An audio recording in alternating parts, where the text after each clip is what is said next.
Hello, I'm Tyrell Moyd.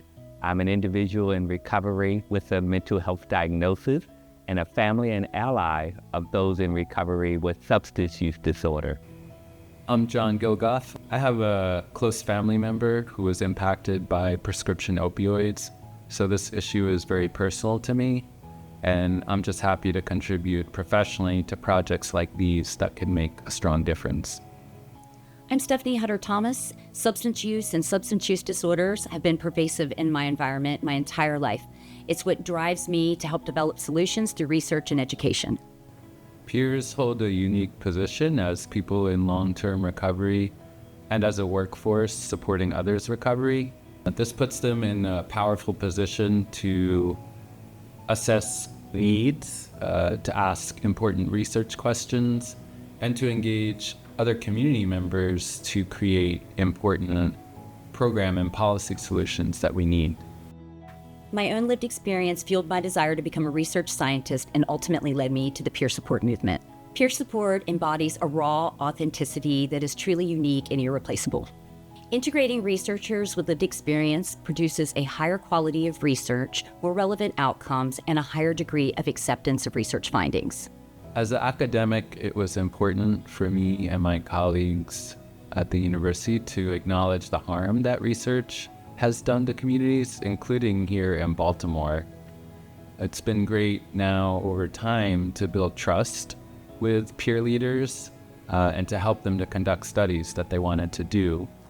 As an educator of what I call peer professionals, I believe it's important that we all serve well. Research is one of the tools we use to do just that. One of the foundational pillars of peer support is asking good questions. Research helps us develop those good questions to help our communities live and thrive well.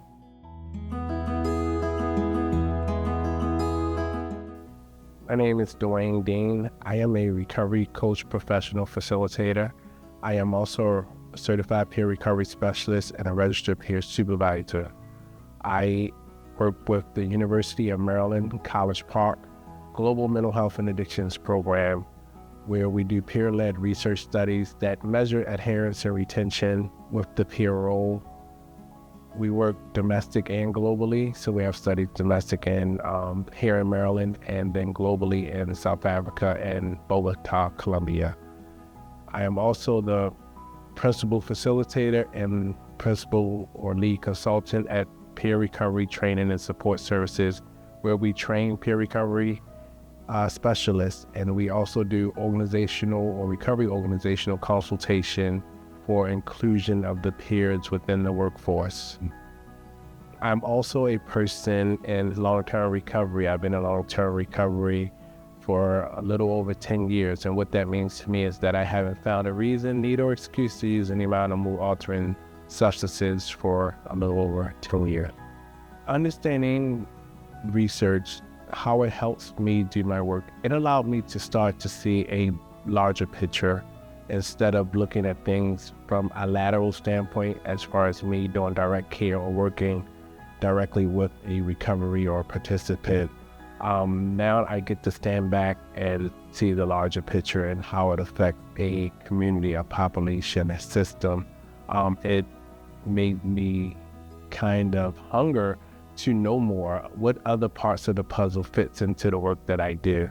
So it allows me to really see it from a broader perspective.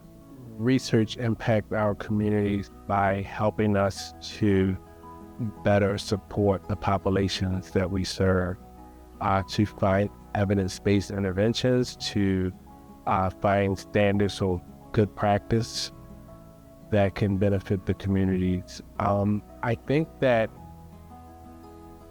the benefits of research is that we get to collect the data so that legislation, so that funding sources have the tools they need to support the populations that we serve. When we're looking at effective recovery supports dealing with organizations, universities, I believe that the community has to come together and collab. So research has brought universities and community organizations together with recovery supports to address the population on a global scale. So that could start from the community, the local, and even nationally or globally. As you're doing the work, the direct care work that we do, when you do encounter obstacles, barriers, that traditional red tape or just tradition in and of itself, a lot of those things can pretty much hinder or not allow us to move forward in our recovery support efforts.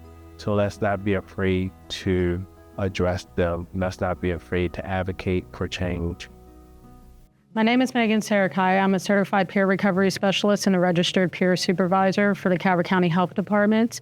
I am the supervisor of all peer-related programs. From my personal experience, research wasn't a pathway that I ever foresaw myself taking, but being in this field for a very long time, it actually benefited me to learn how different metrics help individuals that are struggling with mental health and substance use. Research innovations actually helped me by giving me the opportunity to further expand different programs within the community to help best serve individuals suffering from SUD or mental health. We can take these research methods and utilize them in different aspects within the community to help fight back against the opioid epidemic. And to be honest, it showed a great importance and a great deal within my community because I took what I learned and I applied it to the programs, which have been successful. Integrating ourselves within research will help us support the fundamental purposes. And our fundamental purpose of a peer is just to help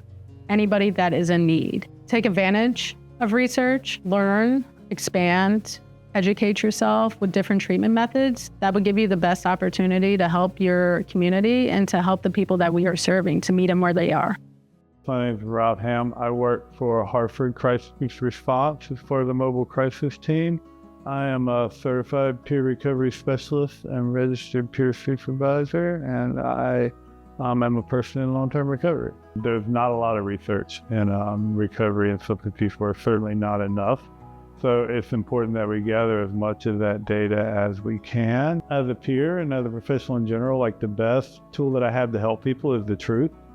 And to really have that, I need good data, and research is a path to getting that good data and figuring out what the truth is about people's addiction and how to best help them. Some things that is important for us to know is we want to know, like, what are the current trends? And a lot of times we're behind on that. So if we're manage to take accurate data as we go along, we can have better idea of that. We also need to look at, like, what works, like what are the results we're getting, how successful are people at staying sober after they go through certain programs or certain treatments, because there's always an opportunity to improve and to do a better job. And I think that that's a huge part of research and just quality improvement in general.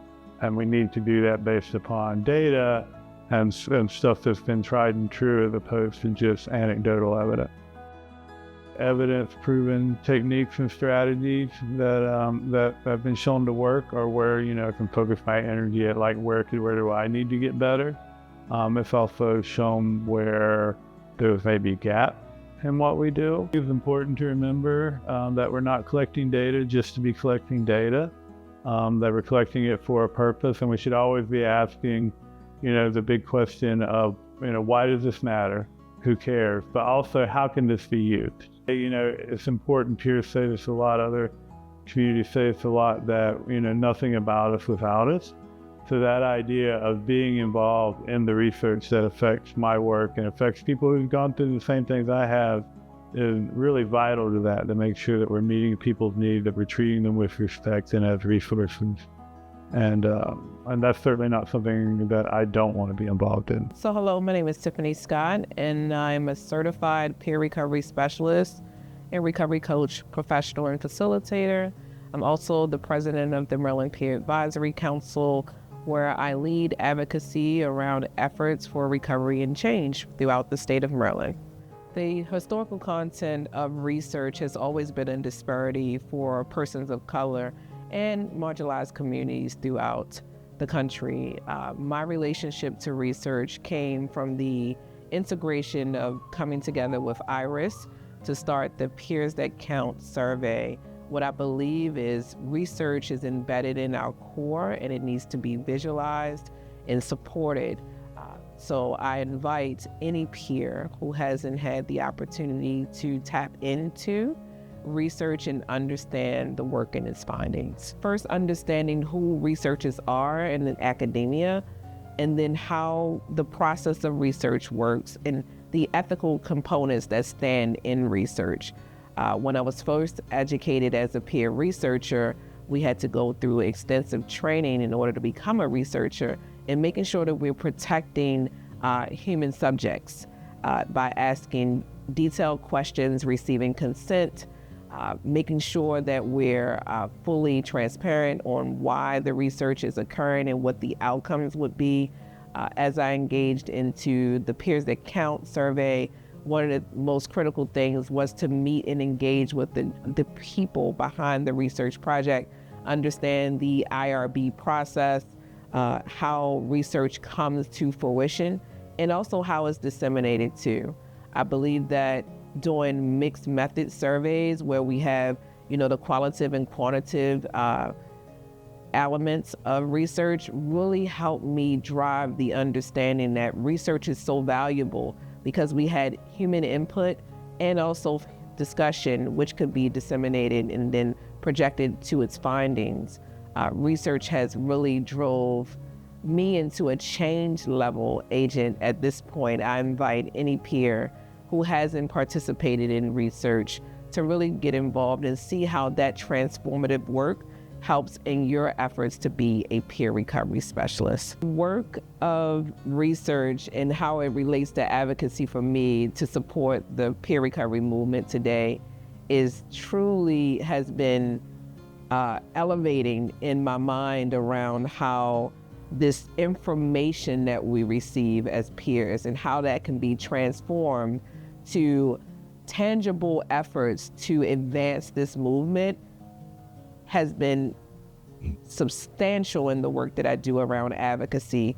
I utilize the tools and the information and the results of the survey that we recently concluded for the Peers That Count, and I use that as information, really evidence-based information coming from people who have experienced addiction, experienced mental health challenges or behavioral health challenges and recovery, and form that into advocacy and transition it to policy. From policy, it goes to change, and even legislation can come from research and the findings of research. So if you haven't never tapped into a research training, and maybe this is your first introduction to research training, don't be afraid of research. I believe research is the true meaning and being of why. It's our why.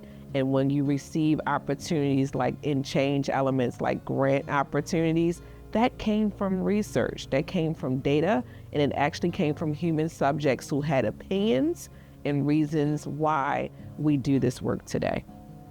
The movement of recovery is an everlasting project. We look at research as new information, however, it has existed historically for many years. As peers, I challenge you and I call you to action to get involved. I believe this is an area that peers could thrive in. We have the knowledge, we have the skills, and we truly have the abilities to make change in the world.